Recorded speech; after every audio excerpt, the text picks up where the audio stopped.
喜欢，怎么办 ？Oh my god！ 难了！哇，这个太难了，这个太难了。这太好了。哎，我们这一期开始之前不是信心满满，觉得这盏灯必亮吗？这怎么弄？幸福的烦恼现在是都这么优秀。对，这两段都是震撼的发挥。我们先说前面韵林那一段。哇，那一段完了之后，我内心真的难以平复，久久难以平复。我不知道为什么韵林实际上有非常清新的一种特点，好像属于这种年轻世代、00后世代沟通交流和访谈的一种新范式出现。他的接话怎么那么自然，又短，又细，然后像小针一样准确。说我们当时每个人抽了自己一巴掌，谁先抽的？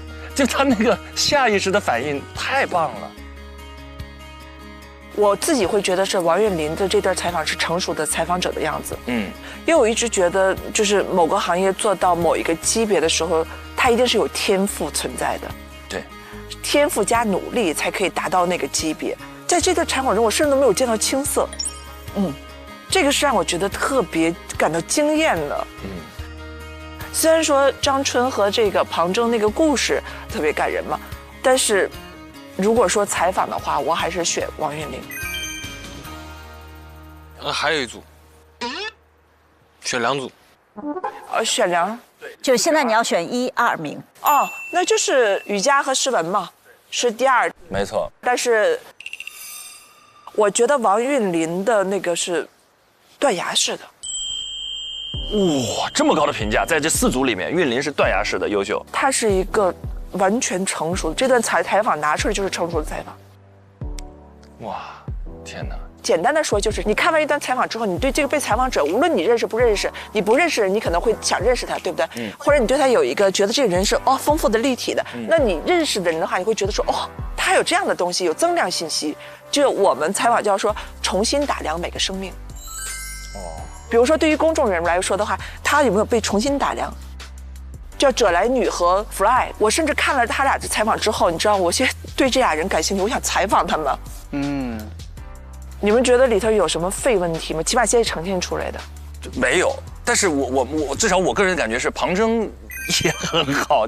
我觉得如果一段访谈的内容可以打动看的人、听的人，它本身就是有质量的。至于我是用一个问题激发的，还是用我自己的故事激发的，我都是激发。所以我觉得在这个意义上，采访者有的时候未必是用一个问题，他敢于用自己的故事来激发，当然也是一种激发。他激发了张春对某种生命状态的表达，就那个表达本身是感染人的。就是韵林和庞征，他俩一个很大的区别，一个就是让你有没有回到当时的场景里。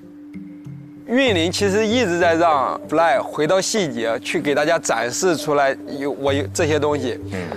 但庞征给我的一个感觉是，张春老师在照顾庞征。是的，在治愈他。对，在治愈庞征。如果说只是对人物的理解的话，肯定是我对 Fly 更好。但是那种情感触动上来说，肯定是庞征这一组会更好一点。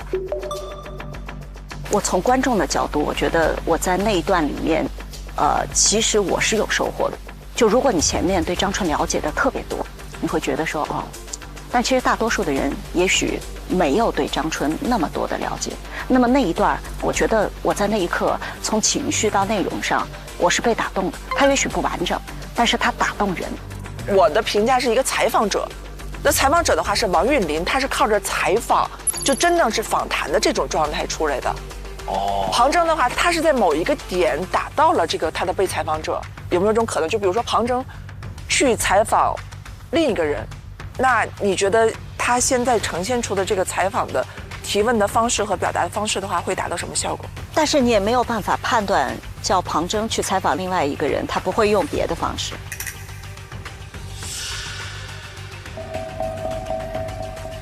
好难。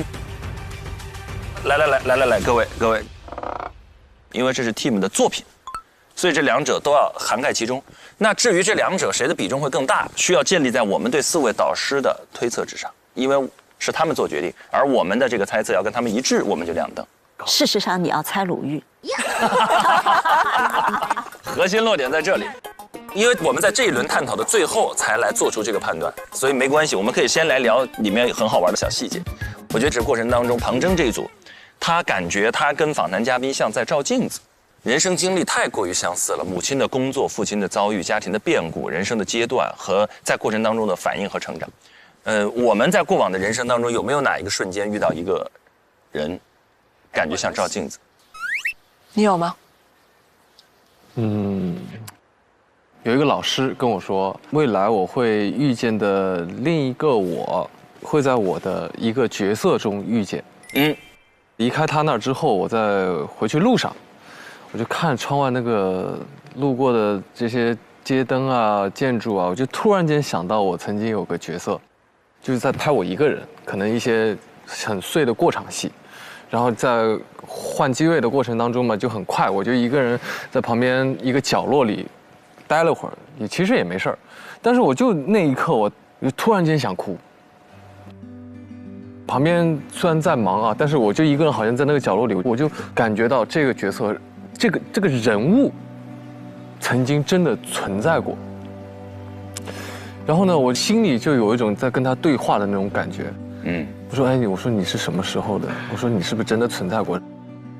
那个角色呢，也是我在演戏的过程当中的一个转折生命角色，叫萧景瑜。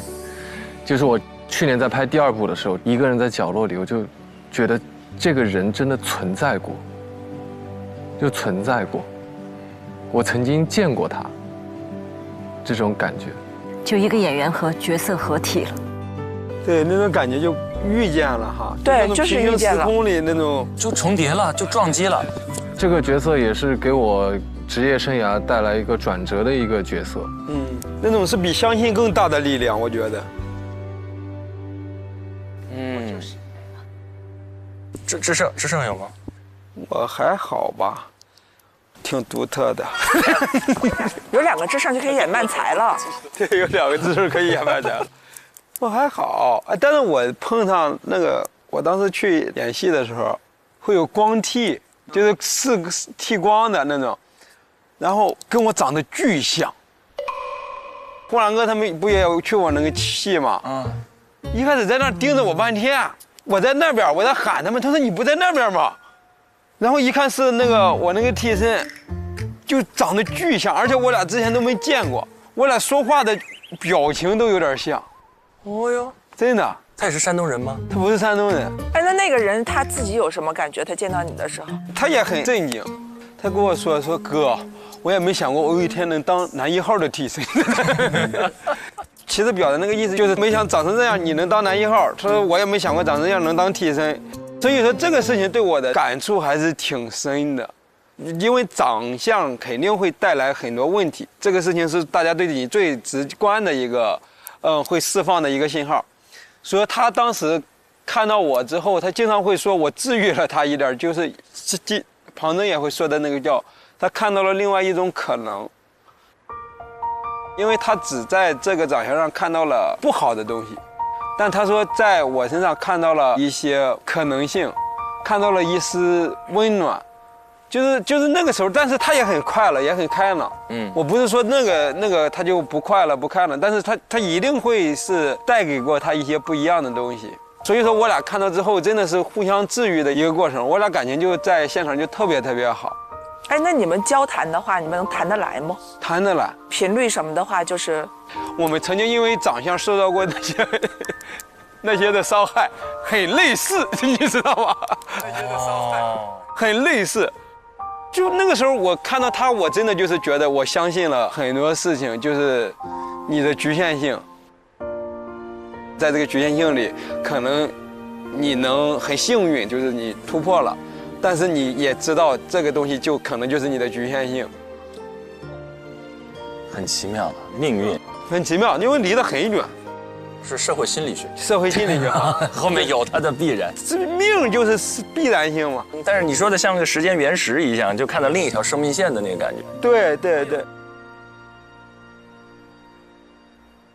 最难的地方来了，就是我们需要在4组当中选择2组，不仅要选择2组，而且要猜出一个顺序。就是导师们评价的第1名和第2名分别是哪一组，然后我们会在后面的照片上盖上我们offer的红章。如果我们的猜测2组正确，而且顺序正确，点亮这一期的这盏灯。第1组王韵林，我现在来说，然后第2组李雨佳。按这个顺序来，韵林和雨佳，这是易老师的。哎呀，我这反驳专业了。就在我心里，雨佳他们第1名，然后韵林他们第2名。反驳这么大呢？到了个个儿，基本是一致，掉了个个。我只是很羞于、很惭愧于和王子奇经常想的一模一样。是可忍，孰不可忍？我也是这么觉得的。雨佳和韵林，雨佳和韵林，我觉得在采访技巧上，包括在整个的感受上，可能是韵林给我的感受会更好一点。但是我又考虑到节目的一个整个的呈现上，像易立竞姐说的那个有种、有料、有趣，我觉得相比于韵林来说，可能雨佳更贴近这3个一点。因为我觉得泽来女老师她在里边又讲了很多爆料的东西，又有很多态度的东西，然后又有很多有趣的东西、有料的东西。我觉得这个可能从我对这个的形式感判断来说，雨佳第1，韵林第2。我觉得智胜都已经连宣发这块都考虑上了。哪个能上热搜呢？俊林呢？好难啊！你就按照自己真诚、真实的想法说。我真实想法跟他们2个一样。我从几个小细节的话，你像诗文在旁边的那种提醒，也是代教老师们一直看到的东西。就是因为它也是这个打分的一个层面，那个 team 的感觉。对，有道理啊。我从配合的层面来说，我可能会觉得说他们的配合可能会更默契，对，更默契，然后也更恰当，对吧？对，他的那种举牌很恰到好处，对，又给了他提醒，又没有让嘉宾感受到这种在采访的突然跳出来那个状态的束缚当中。所以说这个可能是我投他们第1的一个点。有刚才俊林说的这个 team 的这个合作的状态，这个要素引入之后，在我心里稍稍占得一点先机。我觉得雨佳这从2个人的角度来讲，那确实棒，他们2个人相得益彰，珠联璧合。但是王玉在最后一组上起到的作用确实又有限了一点，这怎么弄？哎呀，我可能有一个不太一样的选择。嚯！我其实是有一点想把第2名给到庞征的，但你说李雨佳那一组好不好？很好啊，所以我其实特别急。这好难啊！这次我们很少出现如此多的答案，百家争鸣的这个多好啊！这说明这些年轻人们都在成长，成长太快了。当大家分享了这么多理由之后，每个人心中应该升腾起一个自己的答案。我们还是老规矩，我们用举手的方式。我们先为第1名举手，心中认为在刚才4组采访当中，觉得这个第1名是王韵林组的。3、2、1，请举手。来，你什么时候被挖过去的？你最开始不是？对呀，你不开头的吗？因为我说了，我自己内心是排第1的是韵林他们那一组，但是那既然2位专业的都说他们依然是第1，那我肯定是选韵林这一组呀。这就是容易成长的人，不犟。采取了专业的意见。那个极有可能最后我们集体都是说了。不会吧，2位，我们今天一期节目可架在这儿了，访谈界的两个门派。王子奇，让你看看什么叫推免的实力，一会儿你等着。怎么把我架起来了？让你看看2个 master 的实力。master 合并了。哎，我就宁可是错了，我也要维护我心中的秩序。央视和南方内力雄浑激荡，中传和北科这边也是毫不示弱。那我们直接投第2名。我认为第2名不是我俩都不举下手吗？你第1名，我们的这是太不尊重马斯特了。我给你提个名也行呀，你说。举，哎，觉得第1名是雨佳队伍的，请举手。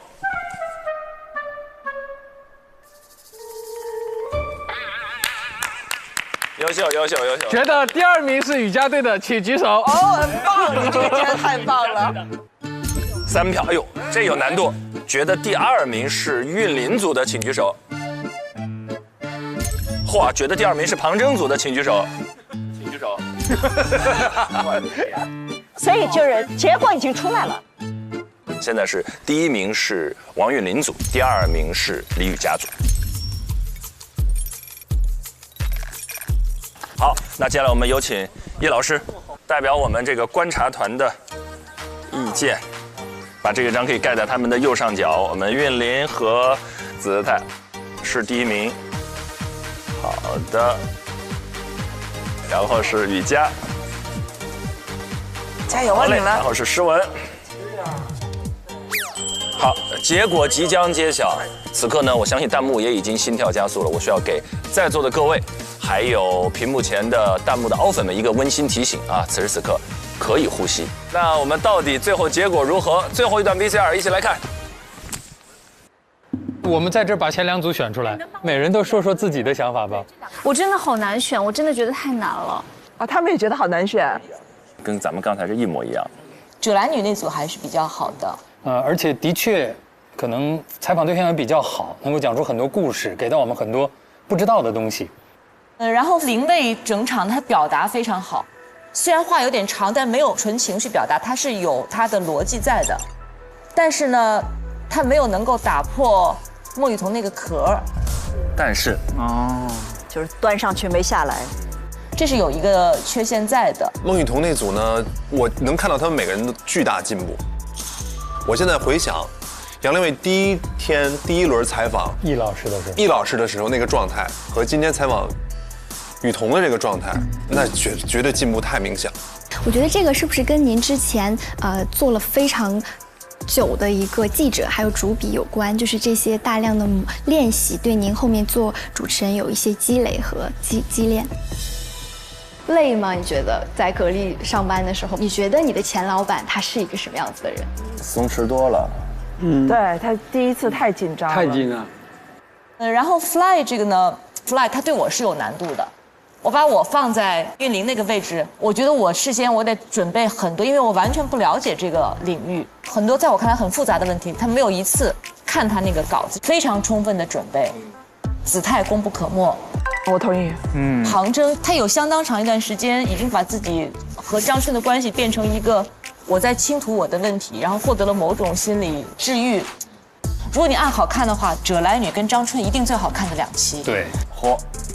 但如果你要按考核的标准的话，庞征他有真诚换来真诚，但很多时候其实并不是他问出来的。哎呀，跟易老师一模一样啊！英雄所见，果然略同啊。所以我们现在有一些纠结，我可能更倾向于 Fly 这一组。你们先讨论一下，也许我还会变的。Fly， yeah。庞征的确是真诚，面对真诚。 而且他抛弃了他整个的采访提纲，就是为了能够让自己的采访嘉宾更投入的来跟他进行这次访谈，这也相当不容易。可他确实，尤其到后半段，他忘了他自己的身份了。哦，庞征那个不会，这叫偶然，但是这个偶然怎么评价呢？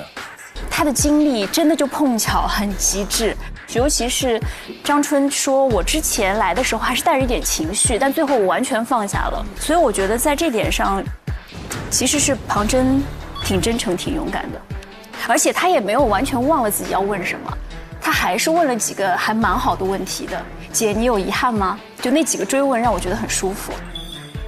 但是我就在考虑一个问题，某种程度上2个人经历如此相同，有极大的偶然性。那如果把韵林放到这里来，肯定不会是这个效果，因为韵林没有这样的故事。那如果把庞征放到韵林那里呢，会是什么样子，我也很难想象。但是话又说回来哦，像张春这样的嘉宾是一个你很难去主导他的嘉宾，你怎么去问他你从小到大的故事呢？我不是说让庞征去主导他，我就觉得整体表现的这个状态是，就是我也在想这个事情哦，偶然性的这种碰撞在一起的感觉，所以我相对来讲对韵林那组稍微往上看一点。吕嘉呢？他们也要举手了，我感觉。他们指定也争到不行。嗯，所以你心目中的前2是？你的选择是什么？我倾向于给到